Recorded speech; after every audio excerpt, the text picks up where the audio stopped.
સમાચાર સવારમાં તમારું સ્વાગત છે। આજના તાજા અને મુખ્ય સમાચાર જાણીએ તે પહેલા ચેનલને સબસ્ક્રાઇબ કરી લો। સીએમની અધ્યક્ષતામાં આજે કેબિનેટ બેઠક। આજે ગાંધીનગર ખાતે મુખ્યમંત્રી ભૂપેન્દ્ર પટેલની અધ્યક્ષતામાં કેબિનેટ બેઠક યોજાશે। આજની આ બેઠકમાં વિધાનસભાના બજેટ સત્રને લઈ ચર્ચા થશે। મહત્વનું છે કે દર બુધવારની જેમ આ બુધવારે પણ મળનારી કેબિનેટ બેઠકમાં લોકસભા ચૂંટણી પહેલા રજૂ થનારા બજેટ તથા બિલ બાબતે સમીક્ષા થશે। ઉપરાંત ગત વર્ષના બજેટના ખર્ચ અને યોજનાઓની ગ્રાન્ટના વપરાશ બાબતે પણ ચર્ચા થશે।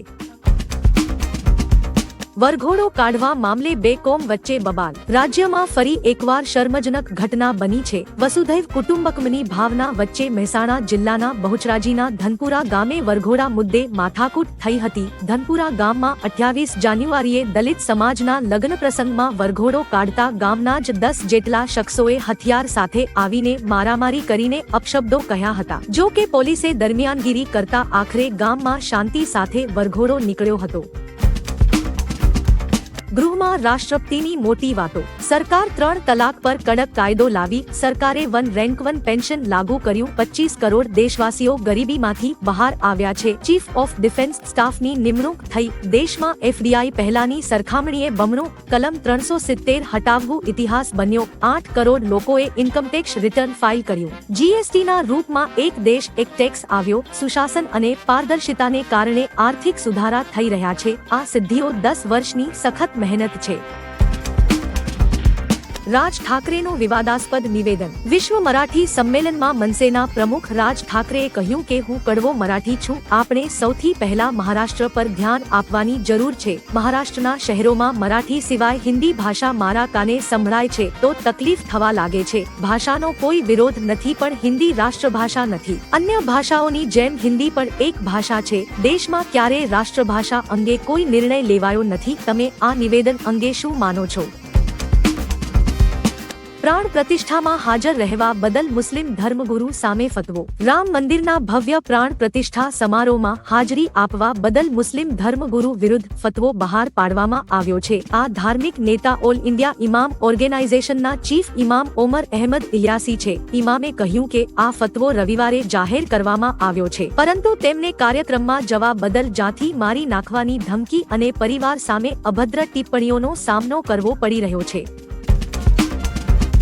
એસસી, એસટી અને ઓબીસી પદોમાં અનામત ખતમ કરવાનું ષડયંત્ર। કોંગ્રેસ મહાસચિવ જયરામ રમેશે ભાજપ પર મોટો આરોપ લગાવ્યો છે। તેમણે કહ્યું કે ઉચ્ચ શૈક્ષણિક સંસ્થાઓમાં એસસી, એસટી અને ઓબીસી પદોમાં અનામત ખતમ કરવાનું ષડયંત્ર રચવામાં આવી રહ્યું છે। આ બાબતે જયરામ રમેશે એક પોસ્ટ શેર કરી હતી।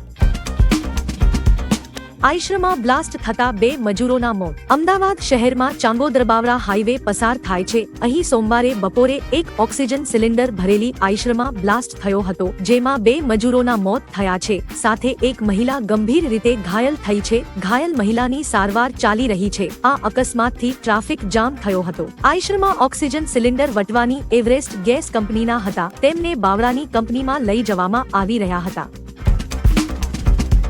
મોદી, શાહ અને નીતિશને ભૂલવાની બીમારી છે। યુબીટી જૂથના શિવસેનાના સાંસદ સંજય રાઉતે બિહારના સીએમ નીતિશ કુમારની એનડીએમાં વાપસી પર કટાક્ષ કરતા કહ્યું નીતિશ ભૂલવાની બીમારીથી પીડિત છે। દેશ, રાજનીતિ અને લોકશાહી માટે આ એક મોટી બીમારી છે। આ બીમારી માત્ર નીતિશને જ નથી, આ બીમારી પીએમ મોદી અને ગૃહમંત્રી અમિત શાહને પણ થઈ છે। આ બંને નેતાઓ કહેતા હતા કે ગમે તે થાય અમે નીતિશને અમારી સાથે નહીં લઈશું। તેઓ પણ ભૂલી ગયા।